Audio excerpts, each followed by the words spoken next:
penetapan RDTR 2022 ini diharapkan akan menginstitusikan, melembagakan perubahan-perubahan yang sudah dilakukan kemarin.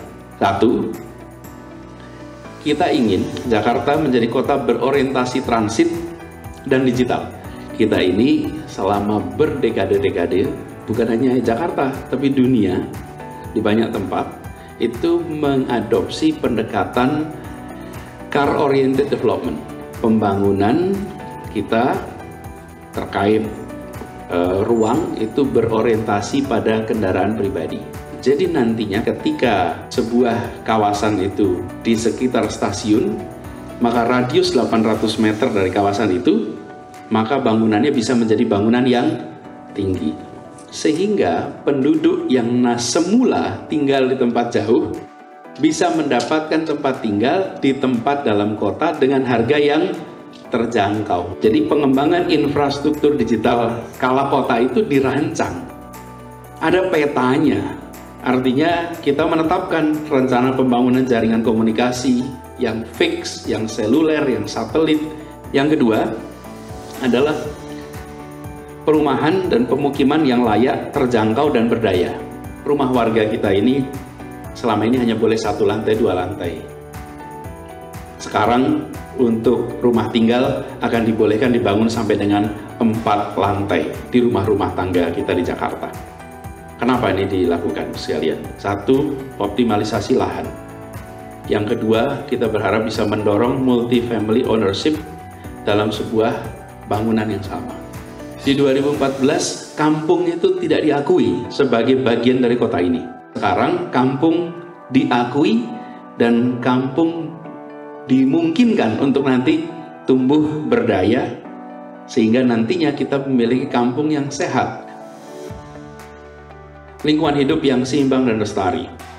Ini rencana di Jakarta sekarang ini kita tingkatkan dari yang semula rencananya 12,1% menjadi 30,9%. Harapannya dengan kita bisa melakukan pemusatan atas bangunan-bangunan di kawasan-kawasan TOD, mudah-mudahan akan membuat kawasan-kawasan lain bisa lebih longgar. Yang sedang kita sama-sama saksikan hari ini adalah sebuah babak baru bagi Jakarta. Jakarta yang nantinya berorientasi digital, yang nantinya punya pemukiman yang layak, yang terjangkau dan berdaya, yang punya lingkungan hidup yang seimbang dan lestari, ini nanti akan bisa muncul. Dan itu disiapkan lewat peraturan yang jelas, transparan, dan bisa dimanfaatkan oleh semua dengan kesempatan yang sama. Pertama-tama saya ingin mengucapkan selamat kepada Pemda DKI yang sudah menyelesaikan Pergub dari RDTR tahun 2022 ini.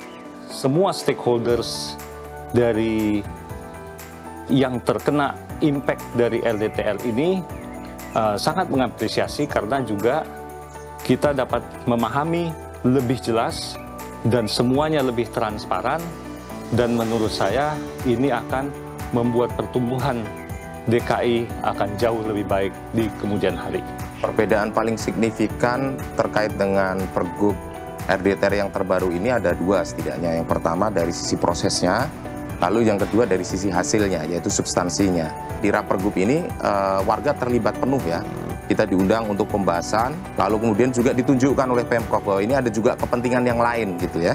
Kepentingan yang lain. Lalu di situ ada negosiasi, ada musyawarah. Sekarang ini zonasi yang ada di kampung-kampung setidaknya di anggota JRMK itu sudah berubah, sudah sesuai dengan realitas, yaitu untuk hunian, sesuai dengan apa yang diusulkan oleh warga masyarakat. Saya antusias karena ada beberapa poin menarik nih di dalam konten RDTR. Salah satunya yaitu adanya pembangunan yang berorientasi kepada transportasi publik. Nah, diharapkan dengan adanya konsep ini sendiri, masyarakat bisa nih beralih ke transportasi publik. Manfaat RDTR menjadi satu aturan main untuk intensitas pemanfaatan ruang yang fair dan clear gitu bagi seluruh stakeholder, sehingga nanti Jakarta ruangnya bisa menjadi lebih baik lagi dan bisa lebih memanusiakan warga kota. Tujuan Jakarta berketahanan yang berbasis transit dan digital menurut saya sangat relevan dan tepat dengan kebutuhan Jakarta saat ini dan tantangan Jakarta ke depan seperti dampak perubahan iklim, transformasi digital yang cepat, dan juga transisi energi ya.